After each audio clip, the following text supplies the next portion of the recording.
신율의 뉴스 정면 승부 3부 시작합니다.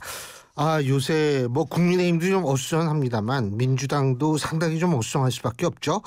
이 새 국면에 들어선 돈봉투 의혹 문제, 그리고 지금 현재 국민 감정을 자극하고 있는 김남국 의원의 코인 보유 사태, 이런 부분에 대해서 참 여러 가지로 민주당의 고민도 깊어질 것 같습니다. 자, 이 고민의 일단 더불어민주당 정성호 의원과 얘기 나눠보겠습니다. 정 의원님 안녕하십니까?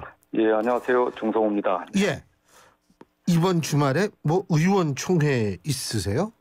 예, 일요일 오후에 의원총회가 개최될 예정이고요.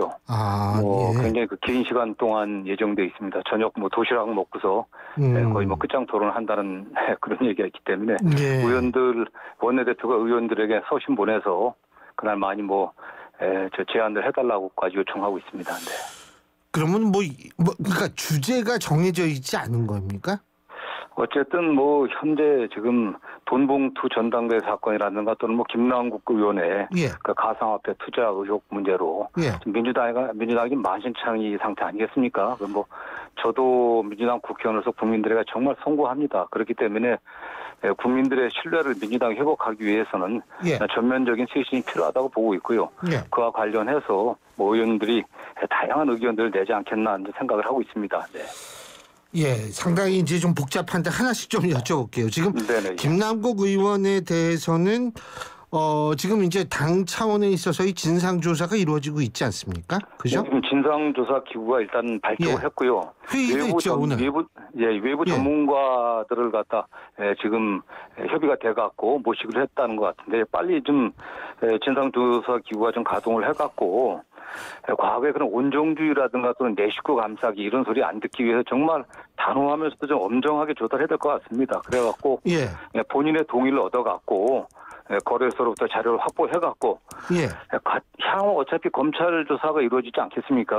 검찰 조사에서 더 이상 나올 게 없다 이런 정도로 좀 자신 있게 좀 단호하게 조사를 해야 될 것 같습니다. 네. 정 의원님께서 보실 때 이 문제의 파급력은 어느 정도라고 보십니까? 결국 이제 조사가 돼야 될 것을 보고 있지만 역시 국민들이 이 가상자산 보유 과정에 뭔가 문제가 있지 않았냐. 특히 자금의 출처가 어떤 것인지 또 혹시 내부 정보를 또 사전에 받아갖고서 활용한 게 아니냐 이런 의심을 갖고 있는 분도 있지 않습니까? 저는 그런 점들이 가장 중요할 거라 보고 있고요. 그렇기 때문에 김남국 의원 스스로가 자금 출처 문제라든가 또는 정보 취득과 관련해서 한 점 의혹이 없게 거래 내역이라든가 관계를 정말 소상하게 제출하고 의혹을 해명해야 될 것으로 보고 있고요. 당에서도 일체의 어떤 관용이나 또 온정주의 없이 철저하게 조사를 해야 됩니다. 네. 제가 이런 얘기들이 있더라고요. 이건 저는 가상화폐를 안 하기 때문에 잘 모르지만 시중에 도는 얘기가 2030들이 예전에 가상화폐 때문에 손해를 많이 봤다는 거예요. 네네. 그런데 2030 손해를 많이 본 2030들은 당시에 이거 문재인 정부에 있어서의 정책 때문에 손해를 좀 일정 부분 봤다라고 생각하는 사람도 적지 않다라는 얘기가 있거든요. 그런데 그러던 차제에 문재인 정부 하에서 그래도 더불어민주당에서 상당히 중요한 인물이었던 김남국 의원은 가상화폐로 10억 정도 벌었다. 9억 좀 넘죠. 이러니까 화가 더 난다. 이게 굉장히 분노 게이지가 올라가고 있다라고 그러는데 이 부분은 어떻게 보세요? 어차피 가상자산 가상화폐 코인 투자가 리스크가 굉장히 큰 거 아니겠습니까? 물론 크죠. 그래서 그 과정에서 워낙 진폭이 컸기 때문에 돈을 번 분도 있고 또 다수의 분들은 또 돈을 많이 상실하지 않았겠습니까? 그 과정 그렇기 때문에 그 문제에 투자했다는 그 자체만 갖고서는 그걸 갖고 어떤 법적인 문제를 삼는 건 좀 조사를 해봐야 될 것 같고요. 다만 김남국 의원은 일반 국민과 다른 국회의원 아니겠습니까? 그래서 본인이 도덕적으로 옳다 또는 법적으로 유무죄가 있냐 없냐 위법하냐 아니냐의 문제가 아니라 지금 앵커께서도 말씀하신 것처럼 일반 국민들의 정서들 일반 국민들이 이 사건을 어떻게 바라보는지 그런 측면에서 김남국 의원이 초기부터 좀 더 진솔하게 사과하고 사건을 좀 소상하게 소명하지 못한 것에 대한 좀 아쉬움들이 큰 것 같습니다. 네. 그리고 어제 SBS 보도 단독 보도로 나온 얘기인데요. 이 검찰이 맨 처음에 김남국 의원의 영장, 그 계좌 추적 영장을 신청할 때 정치자금법 위반으로 뭐 신청을 했다 이런 얘기가 있는데 이 부분은 어떻게 보세요? 전 모르겠습니다. 그 부분에 관련해서는 저희가 정확한 내용을 알지 못하기 때문에 답변하기는 어려운 것 같고요.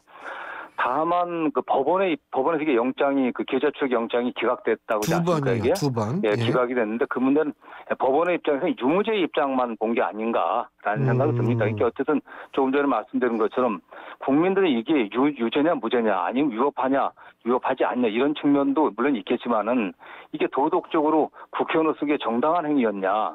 또 국회의원은 당연히 뭐 헌법상 청렴해야 되고 또 국회법상 자기 직무에 충실해야 될 의무가 있거든요. 그런데 국회의원직에 있으면서 그런 가상화폐 투자한 게 적절했냐 이런 것과 관련해서 국민 정서상의 문제가 있는데 법원에서는 그런 점들이 고려되지 않은 것 같고요. 다만 이게 정치자금법으로 했다고 하면 그 자금 출처 문제 아니겠습니까 이게? 그렇기 때문에 그 부분은 어쨌든 뭐 당에서도 조사를 해야 되고 김남국 의원도 해당 자금의 출처에 대해서는 소상하게 밝혀야 될 것으로 보고 있습니다. 뭐 불법 합법은 저도 우리가 뭐 얘기할 수 있는 상황이 아니니까요. 그런데 지금 정 의원님께서 보실 때 김남국 의원이 뭐 의원직 사퇴라 뭐 한쪽에서 그런 얘기를 하는데 선출직이기 때문에 뭐 본인의 의지에 따라서 되는 거 아니겠어요? 그런데 그 점 관련해서는 이게 전당대 돈봉투 사건이라고 하는 그 자체는 뭐 그 녹취록에 나오는 게 사실이라고 가정한다면 명백하게 불법 아니겠습니까, 그건요?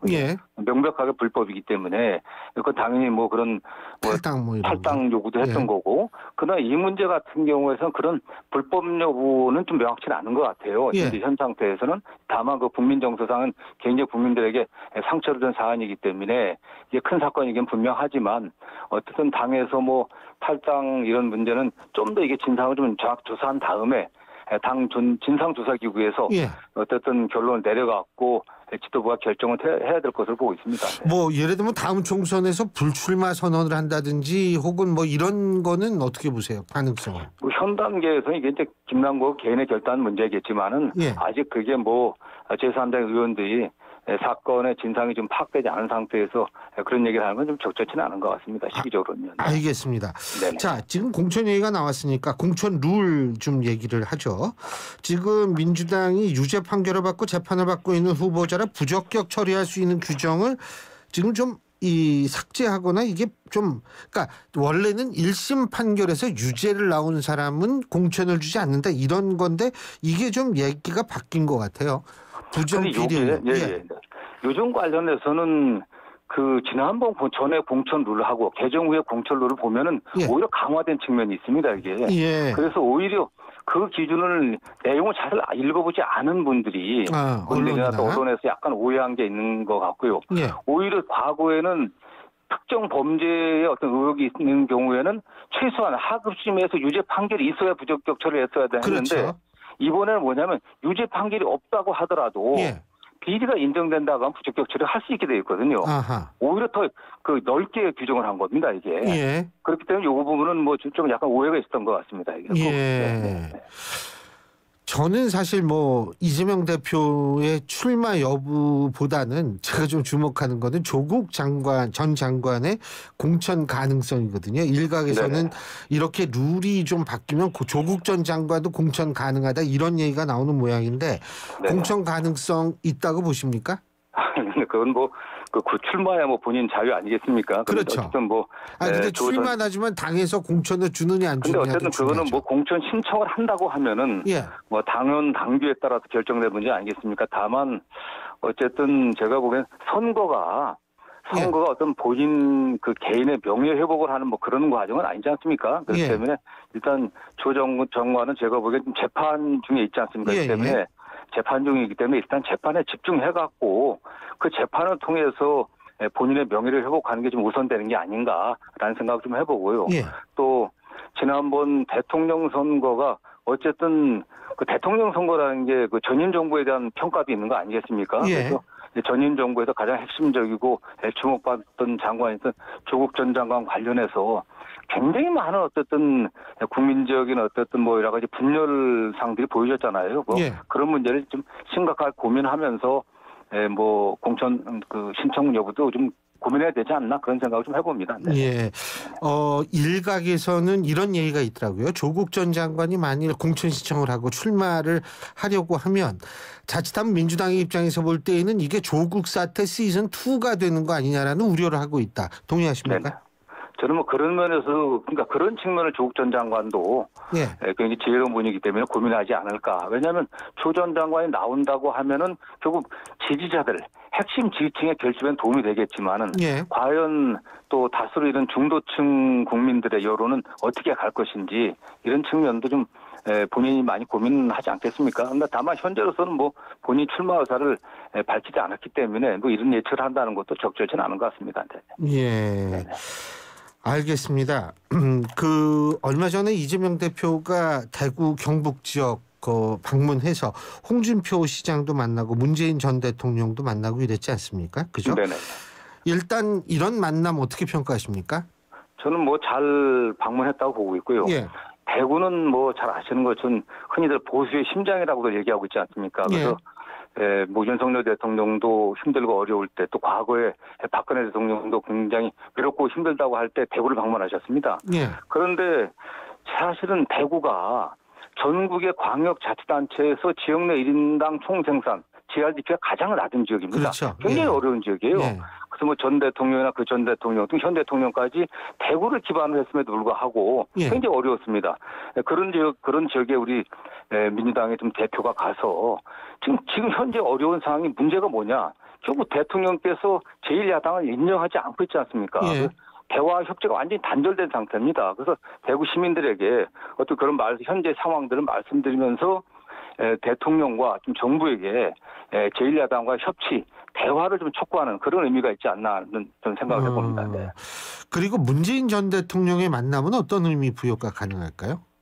뭐 약간 의례적인 측면도 있을 테고요. 어쨌든 뭐 문재인 대통령께서 또 책방을 개업하지 않았습니까? 사실 뭐 그런 측면에서 근처를 지나가니까 방문한 측면도 있을 테고 또 어쨌든 민주당의 또 상징적인 전임 대통령 아니겠습니까? 그렇기 때문에 또 그분 현재 위기 상황에 관련해 갖고 또 전임 대통령의 또 조언도 구하러 하는 뭐 그런 자리였을 것으로 보고 있습니다. 네. 일각에서는 친명 비명 간의 이 미묘한 어떤 갈등 기류가 있기 때문에 문재인 대통령을 만남으로써 그런 어떤 좀 더 통합을 손쉽게 하기 위해서 그렇다라는 얘기도 있는데 동의하십니까? 예, 저는 어쨌든 문재인 대통령께서도 뭐 여러 차례 그런 말씀을 뭐 공사석에서 하신 것 같은데 역시 당이 위기에 처할수록 좀 뭉쳐야 된다, 통합해야 된다 이런 유형의 말씀 많이 하신 것 같아요. 그렇기 때문에 지금 이 위기 상황에서 서로 약간의 그 위기를 해결을 어떻게 할 것인가에 대한 약간 차이는 있겠지만 당이 전체적으로 지도부 중심으로 뭉쳐야 된다는 데 대해서는 대개 많은 의원들이 공감하고 있습니다. 그렇기 때문에 뭐 외부에서 보는 것처럼 친명 비명 갈등이 상당히 심하다. 저는 그렇게 보고 있지는 않습니다. 일부 의원들이 또 개인적인 견해를 밝혀갖고 그것이 국민들에게 크게 보이는 측면이 있지만 그래도 이 위기를 극복하기 위해서는 친명 비명을 넘어서 국민을 생각하면서 단합해야 된다. 이게 뭐 다수 의원들의 생각입니다. 네. 그렇군요. 근데 지금 이제 친명 비명과는 좀 시각이 미묘하게 다르다 이런 얘기가 왜 나오냐 하면 김남국 의원 사태도 그렇지만 돈봉투 의혹 문제도 그걸 둘러싸고도 그렇다. 그런데요, 이 돈봉투 의혹 같은 경우에 지금 뭐 예를 들면 송영길 전 대표 같은 경우에는 그 파리에다가 옛날에 뭐 휴대폰 바꿔가지고 그냥 거기에 버리고 왔다 지금 뭐 이렇게 얘기를 하니까 그것도 좀 논란이 되고 지금 송 전 대표의 어떤 그 입장 그 좀 이 처신이라고 그래야 되나 행동은 어떻게 평가하십니까? 모르겠습니다. 어쨌든 본인도 뭐 파리에서 그 바로 이제 귀국을 했고 귀국을 해서 검찰 수사에 적극적으로 임하겠다, 협조하겠다고 말씀을 했기 때문에 이제는 뭐 본격적인 수사가 시작되고 있는 거 아니겠습니까? 그래서 관련자들 또 주변 인사들에 대한 검찰의 소환 조사가 계속되고 있기 때문에 거기에 이제 송 대표가 뭐 적절하게 그리고 뭐 잘 이렇게 대응해가 잘 협조하는 게 가장 중요할 거라고 보고 있고요.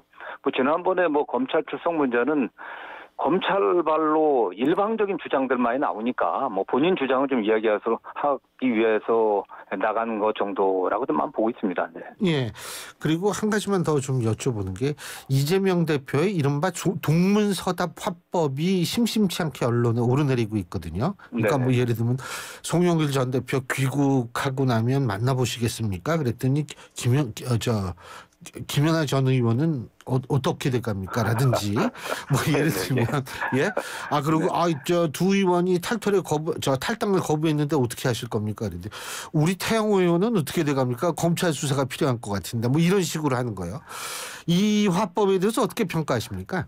모르겠습니다. 검찰의 수사가 저는 뭐 많은 국민들이 느끼기에도 약간 선택적 또는 선별적이지 않나. 예. 공정하지 않다는 의견도 많이 있습니다. 특히 민주당 입장에 봤을 때 야당 인사에 대한 수사만 신속하고 뭐 그야말로 그냥 정광석화처럼 압수수색하고 해나가고 있는데 여당 의원들은 수사를 잘 안 하고 있거든요. 예. 태영호 의원 관련해서도 이미 그 용산 대통령실의 정무수석이 공천과 관련해갖고 압박했다는 것이 녹취록에 나와 있는 거 아니겠습니까? 예. 그런데 그건 범죄 행위거든요. 예. 그 비슷한 어쨌든 정치관 행위로 박근혜 전 대통령이 처벌까지 받았는데 그분에서 수사할 의도조차 생각조차도 없죠. 그걸 뭐 태영호 의원이 허언이고 과장됐다고 얘기하지만 그렇지 않습니다. 사실. 그래서 그런 선별적 수사에 대한 어떤 불만을 말씀하신 건데 사실 뭐 질문에 대한 답은 아니죠, 근데. 근데 대표께서 그 어떤 기자들이나 이런 기자들이 국민들 대신에 묻는데 그런 식으로 답변하는 건 뭐 그렇게 계속 좋아 보이진 않고요. 요새는 안 하고 있는 것을 알고 있습니다. 그렇게 때문에. 예, 잘 알겠습니다.